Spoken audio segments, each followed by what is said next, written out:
કેમ છો? Good morning મારા વાલા મિત્રો. આજે તારીખ થઈ ગઈ છે 3/3/2026 અને વાર થયો મિત્રો આજે મંગળવારનો દિવસ. મંગળવાર એટલે તમે બધા જાણો છો, જય જય શ્રી સીતારામ, જય શ્રી હનુમાન દાદા. આજે હનુમાન દાદાનો દિવસ. મંગળવારે બધું મંગળ જ મંગળ થાય એવી એમના ચરણોમાં પ્રાર્થના.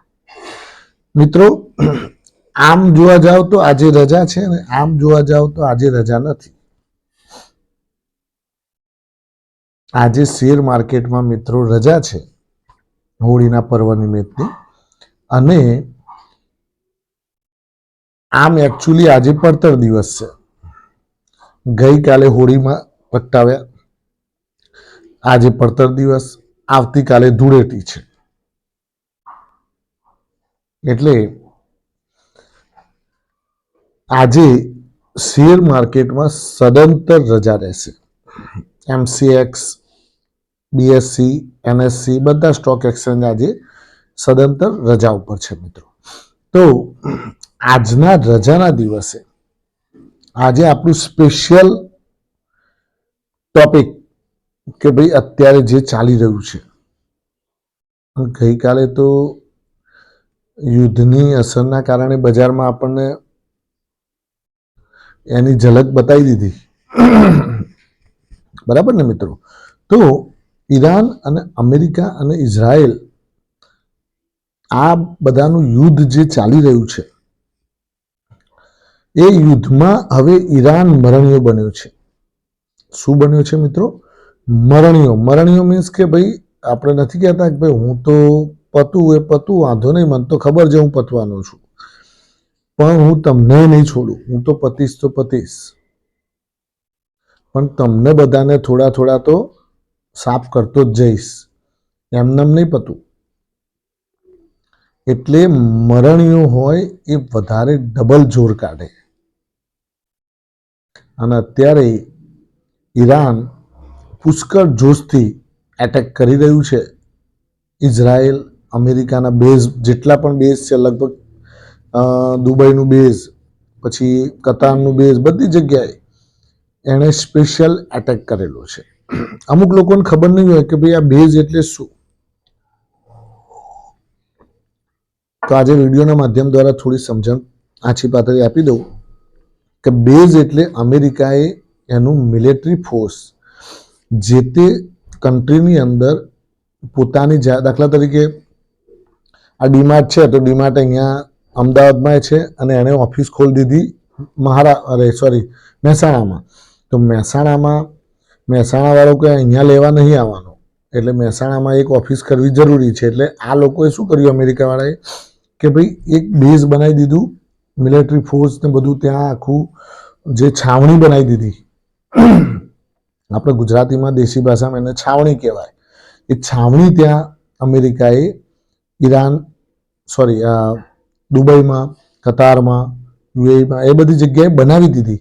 એટલે ત્યાં શું છે, ડાયરેક્ટલી હવે અમેરિકાને ત્યાંથી દૂર પડે આ લોકોને જોડે યુદ્ધ કરવું. એટલે આ લોકો ત્યાં નજીક હોય ને એટલે નજીકથી ત્યાં યુદ્ધ કરી શકે. બધી જ સામગ્રી ત્યાં પ્રોવાઈડ કરેલી હોય કે ભાઈ લ્યો તમારે અહીંથી હવે લડ્યા જવાનું હોય, નજીક છે ને એટલે કે તમારે અહીંથી પાડ્યા જવાના, અમારે ત્યાંથી નહીં આવવાનું, અમારે ત્યાંથી દૂર દૂર પડે, ખરું મિત્રો. એટલે અમેરિકાએ લગભગ મોસ્ટલી કન્ટ્રીઓની અંદર આવી છાવણીઓ બનાવેલી છે. એટલે એમને યુદ્ધ કરવું પડે કે કદાચ કંઈક તંગદિલી થાય ને તો બહુ ત્યાંથી અહીંયા આવતા જ આપણને અડધો દાડો જતો રહે, પછી હું લડે.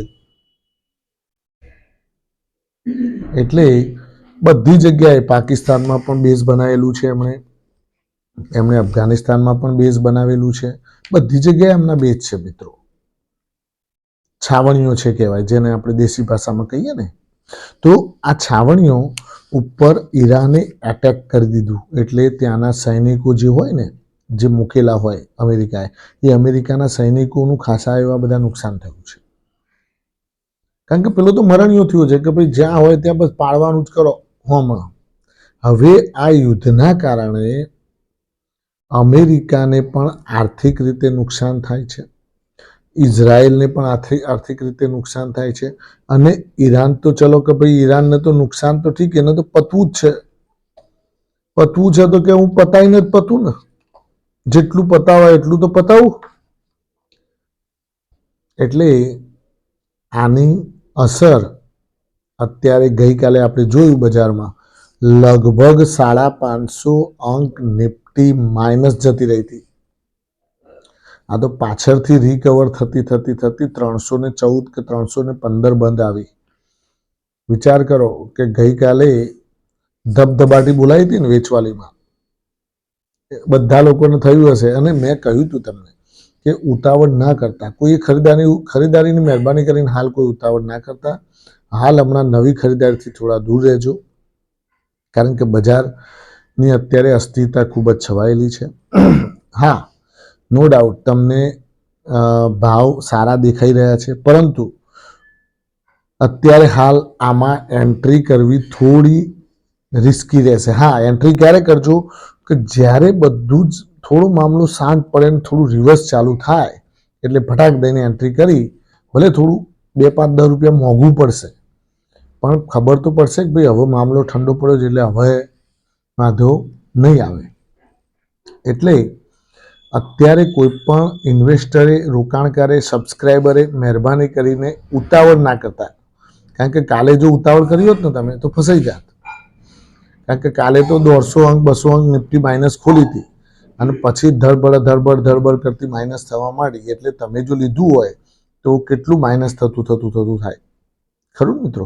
એટલે બને ત્યાં સુધી અત્યારે થોડું હમણાં નવી લેવાલીથી દૂર રહેજો. બીજું, નવી લેવાલી કરવાનો સમય આવશે, નો ડાઉટ મળશે. કોઈ ઉતાવળ કરશો નહીં. અને કદાચ ઈરાન અમેરિકાનું રાતોરાત ફેસલો આવે એવું તો કંઈ હાલ લાગતું નથી. અને કદાચ તમારી પાસે કેશ સરપ્લસ પડી હોય અને જો તમારે લાંબા ગાળાના રોકાણકાર માટે રોકાણ કરવું હોય તો તમે 2-5% કરી અને ઇન્વેસ્ટ કરી શકો છો લાંબા ગાળા માટે. પછી એને લઈ અને પછી ભૂલી જવાનું, પછી પાછું નીચે ઘટે તો બીજા 2-5% એડ કરો, એ વસ્તુ અલગ રહી.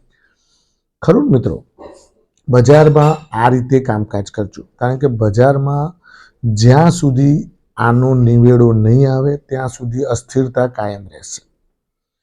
અને ક્રૂડ ઓઇલ અત્યારે હાલ બરાબરનું જમ્પ મારી રહ્યું છે. એટલે ક્રૂડ જમ્પ મારે એટલે સમજી લેવાનું કે તમારે ઓએનજીસી અને ઓઇલ ઇન્ડિયા આ બધાને ફાયદો થતો જોવા મળે મિત્રો.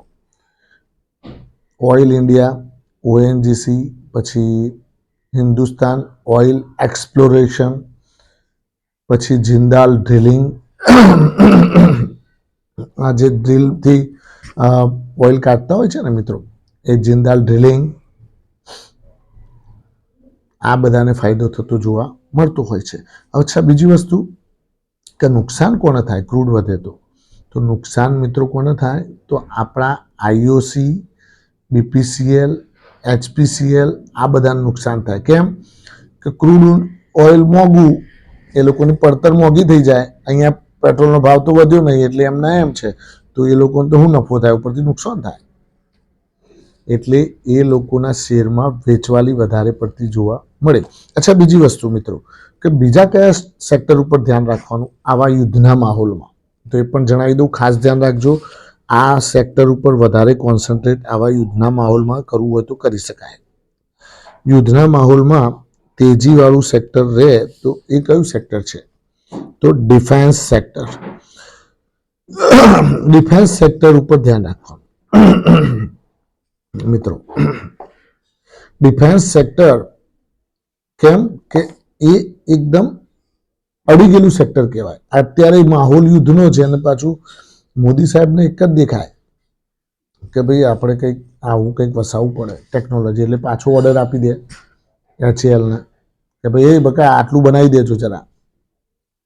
એટલે ઓર્ડર મળે એટલે આવા યુદ્ધના માહોલમાં એ લોકોને યાદ આવે. એટલે આવા શેર્સ તરત ઇફેક્ટિવ બને.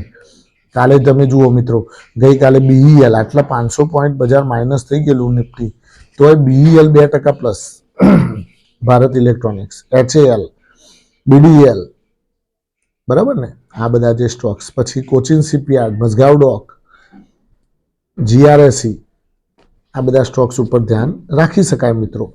પછી પારસ ડિફેન્સ.